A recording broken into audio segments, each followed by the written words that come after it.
What's up, y'all? I'm Sean. And I'm Candy. Welcome to our channel. And we locked in for life.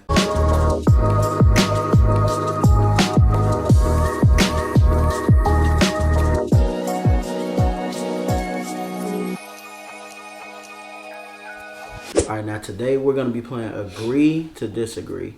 Now we both have a bunch of questions that we're going to ask each other. And when we choose our answer, you're going to take your glass and you're going to move it to whatever side that you choose.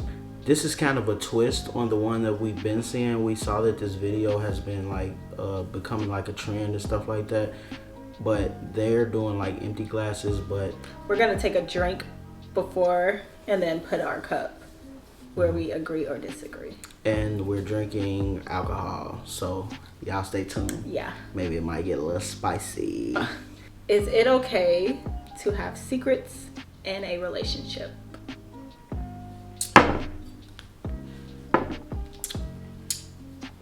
You got secrets from me? I chose agree because I feel like some stuff you just gonna take to the grave, you know? Like it's some stuff that you might have did when you was a kid that you don't want nobody to know that you just gonna... I mean, but those is not... I'm saying like secrets that you already had in your relationship. Like secrets while you're in your relationship. Not secrets before your life before your relationship. Oh, okay.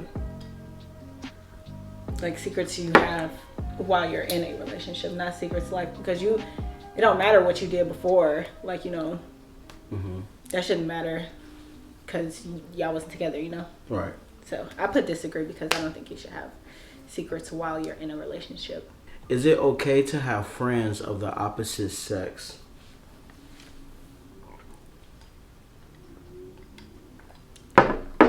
I say agree because I think it's a level of I think it's boundaries. Yeah. Like I feel like you can have friends that are of the opposite sex, but I feel like it has to be some type of boundary to where that your friend, you know, is not trying to be more than your friend. And they should have some respect for your significant other also. And I gotta meet them. I think it's the same with me. I think I put agree. You can have a friend of the opposite sex. There's nothing wrong with that. I think it's just be respectful of your relationship. They're your friend. It shouldn't be no other stuff going on or holding hands, hugging, sitting on laps, like single stuff. Whatever you do with that friend while y'all by yourself, you should be able to do that in front of your significant other. Or anything y'all talk about as well. You should be able to say that in front of your significant other. Is it possible for a relationship to survive without physical intimacy? I chose disagree because I feel like there has to be some type of intimacy. If you're talking sexual intercourse, maybe not. For some people that aren't able to have sexual intercourse, but I feel like there has to be some type of intimacy. It's how you show your significant other, your partner, that you are attracted to them, or you know, that you're madly in love with them, you know? Yeah. I chose disagree. Honestly, I think sexual intimacy is a big part of a relationship.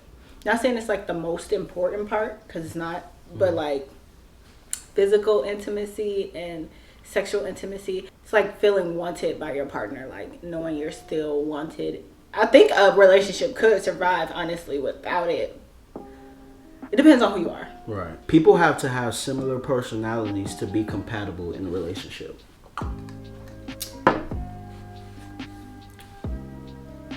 I picked agree because I think it's good to have someone that's like you, that understands you, that you can be yourself around, not have to change your whole personality and become somebody else to make them feel comfortable. I think it's just easier. It's more fun to have somebody just like you. This is you're my best friend. So it's I can be myself around him. We do goofy stuff all the time. Y'all see our videos, y'all see how we act. So it's off camera we way worse for real. So it's I could be myself around him and we're the exact same person. Obviously he's a man and I'm a woman, but we're really compatible because we have the same personality. I chose agree for the same reason though. Me personally, I wouldn't want to be with nobody who was completely opposite of me, you know? like, I know they tend to say like that opposites attract, but I feel like I want somebody that's like me, because if you're dating someone that's like nothing like you, where do y'all connect at, you know? First impressions always matter when you start a relationship.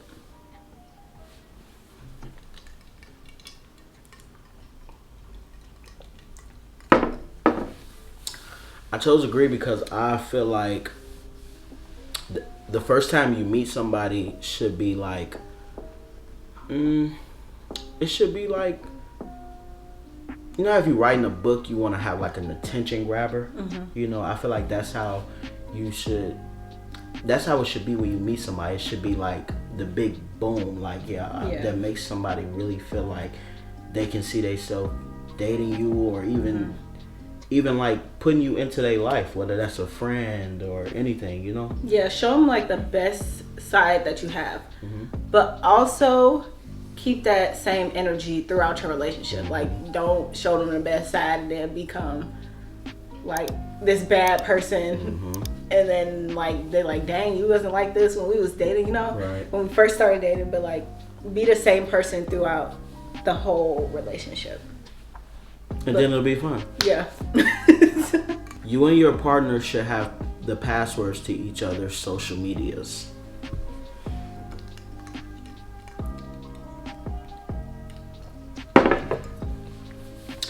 I chose disagree because I feel like when you want all the passwords, like password to the phone is cool. I mean, that is basically the password to everything. Yeah, but like once you want passwords to Snapchats and Instagrams and Facebooks and stuff, it's like at that point there's no trust there, because then it's like, what do you really need the password to my Instagram or to my Snapchat and all this type of stuff for, so that you're able to log into it on your phone and monitor me because you don't trust me. You know, that's how I feel about it. I should disagree because, like you said, the phone is okay. I just feel like that's just doing too much. I feel like if you're at that point where you need to like ask your partner for like, oh, I need your Facebook password, I feel like that trust is like completely gone. It's becoming toxic at that point. Yeah, and you don't need the passwords, you need counseling. No, you don't. Can you be in love with more than one person at a time?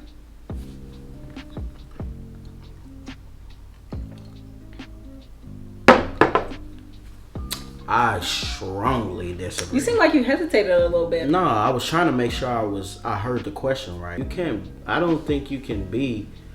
I think there's a difference between being in love with someone and having love for someone. I don't think you can be in love with two different people at the same time, you know, because I feel like when you're in love with someone, all of that energy is going to that person. So you wouldn't even have enough of that to pass to, you know, more people.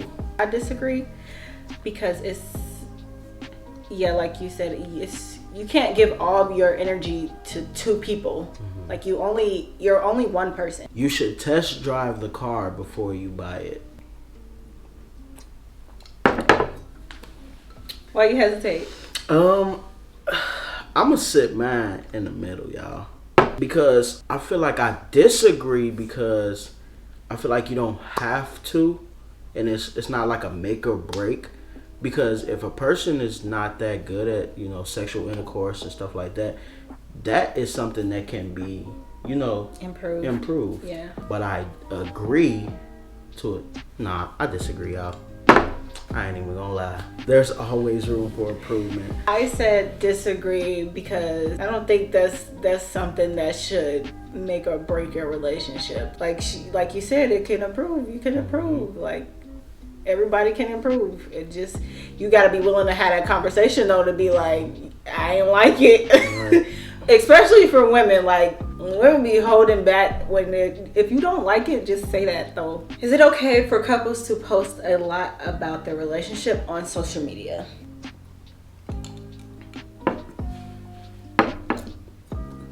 I chose agree because I feel like you can post the good stuff.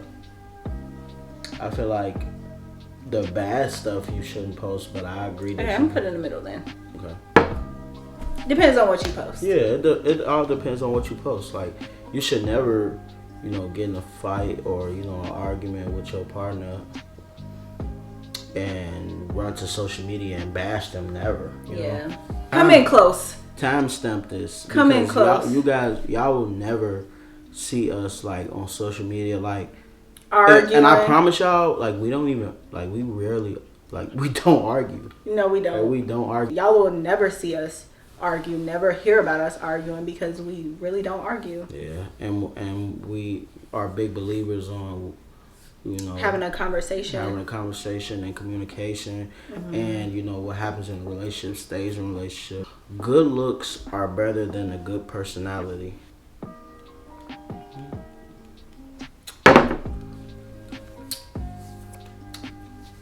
I chose disagree because looks is only a portion of it. The personality, I feel like it's like 60-40. Personality 60, looks 40. You know what I mean? Mm-hmm. Because obviously you want, somebody that you're messing with or somebody that you're communicating with to be good looking, but you definitely want them to have a good personality. I just put it in the middle because I got somebody that look good and got a good person. I think it's people out there with both, so it's just like I got both. So it's just like I don't, personally for me, is it okay to go to sleep angry with your partner?